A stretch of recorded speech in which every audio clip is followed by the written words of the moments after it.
Episode 3 mud island का रहस्य। सुनसान रास्ता और पहला डर। मुंबई की हलचल भरी जिंदगी से दूर कर्म, किशन और प्रिया अपनी कार में मड आइलैंड की ओर बढ़ रहे थे। रास्ते में घना जंगल था और दूर से समुद्र की लहरों की आवाज आ रही थी।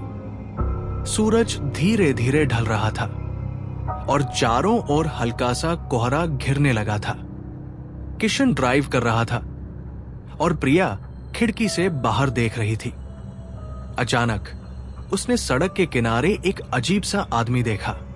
उलझे बाल, फटे पुराने कपड़े और आंखों में एक अजीब सी चमक। प्रिया धीमी आवाज में, किशन देखो, वहां कोई खड़ा है। किशन और कर्म ने सड़क किनारे देखा। वो आदमी धीरे धीरे उनकी कार की तरफ बढ़ रहा था। कर्म संभलते हुए, लगता है कोई भिखारी है, जाने दो। लेकिन जैसे ही कार उसके पास पहुंची, वो आदमी तेजी से उनकी ओर झपटा और जोर से बोला, यहां मत आओ, वो तुम्हें नहीं छोड़ेगी। तीनों चौंक गए। किशन ने घबराकर कार तेज कर दी और पीछे मुड़कर देखा, लेकिन अब वहां कोई नहीं था। प्रिया सहम गई। ये कौन था और किसकी बात कर रहा था? कर्म ने कंधे उचकाए। शायद कोई पागल होगा, लेकिन सच कहूं, यह कुछ अजीब था। भूतिया घर का पहला लुक। आखिरकार वे उस घर तक पहुंच गए। घर बहुत पुराना था। टूटी खिड़कियां, जंग लगा लोहे का गेट और दीवारों पर बेलें फैली हुई थी। आसपास कोई घर नहीं था, बस जंगल और कुछ दूरी पर समुद्र था। किशन आश्चर्य से, यार, ये तो किसी हॉरर मूवी का सेट लग रहा है। कर्म ने दरवाजे की ओर देखा और धक्का दिया। करररर। दरवाजा एक डरावनी आवाज के साथ खुला। अंदर घना अंधेरा था।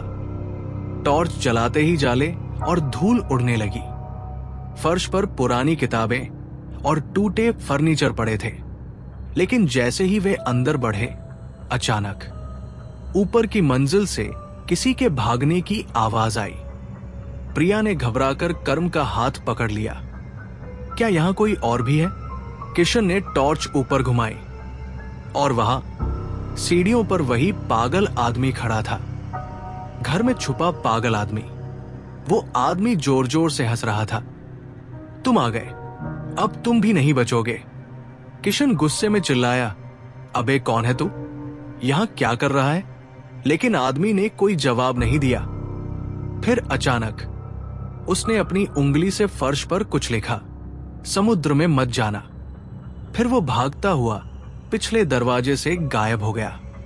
तीनों अवाक रह गए।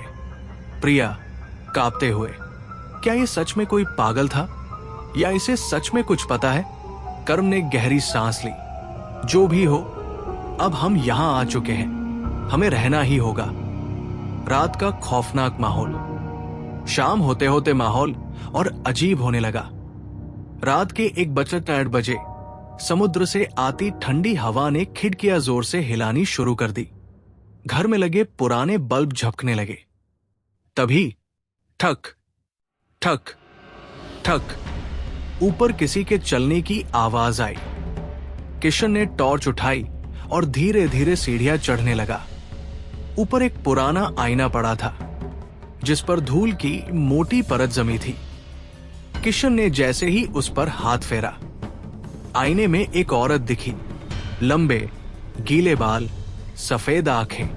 वो धीरे धीरे पीछे से उसकी ओर बढ़ रही थी। भाग किशन, कर्म चिल्लाया। किशन झटके से पीछे मुड़ा, लेकिन वहां कोई नहीं था। लेकिन आईने पर एक उंगली से लिखा हुआ था, समुद्र में मत जाओ वरना मर जाओगे। समुद्र के पास का रहस्य। तीनों अब पूरी तरह सहम चुके थे। हमें इस जगह के बारे में और जानना होगा, कर्म ने कहा। वे समुद्र के किनारे गए। समुद्र पूरी तरह शांत था, अजीब तरह से ठहरा हुआ, जैसे कोई उन्हें देख रहा हो।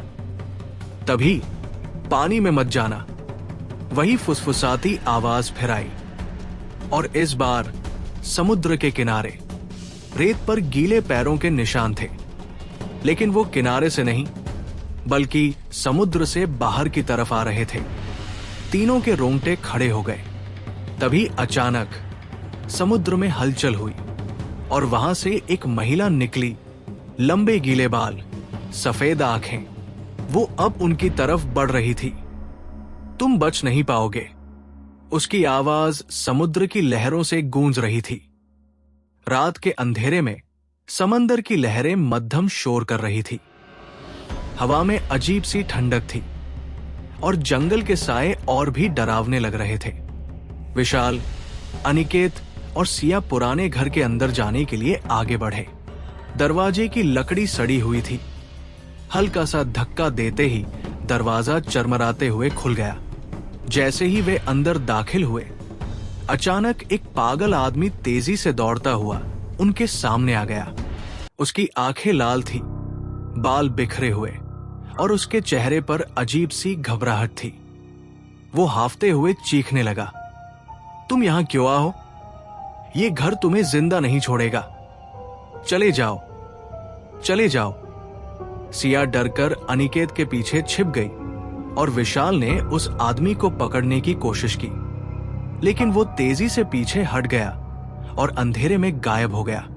ये कौन था? अनिकेत ने घबराए हुए कहा। शायद कोई संकी आदमी, हमें ध्यान नहीं देना चाहिए, विशाल बोला, लेकिन उसकी आवाज में भी हल्की सी बेचैनी थी। वे तीनों धीरे धीरे घर के अंदर बढ़े। कमरों की दीवारें फटी हुई थी और छत से पानी टपक रहा था। हर कोने में मकड़ियों के जाले थे और हर चीज पर धूल जमी हुई थी। जैसे ही वे लिविंग रूम में पहुंचे, अचानक कमरे की लाइट तेजी से झपकने लगी। तभी दीवार पर टंगे एक पुराने आईने में किसी की परछाई दिखाई दी। एक सफेद साड़ी में लिपटी महिला, जिसके बाल लंबे और बिखरे हुए थे, वो आईने के अंदर थी, लेकिन उसकी आंखें जैसे सीधे विशाल को घूर रही थी। सिया ने कांपते हुए अनिकेत का हाथ पकड़ लिया। मुझे ये जगह ठीक नहीं लग रही, हमें यहां से निकलना चाहिए, उसने डरते हुए कहा।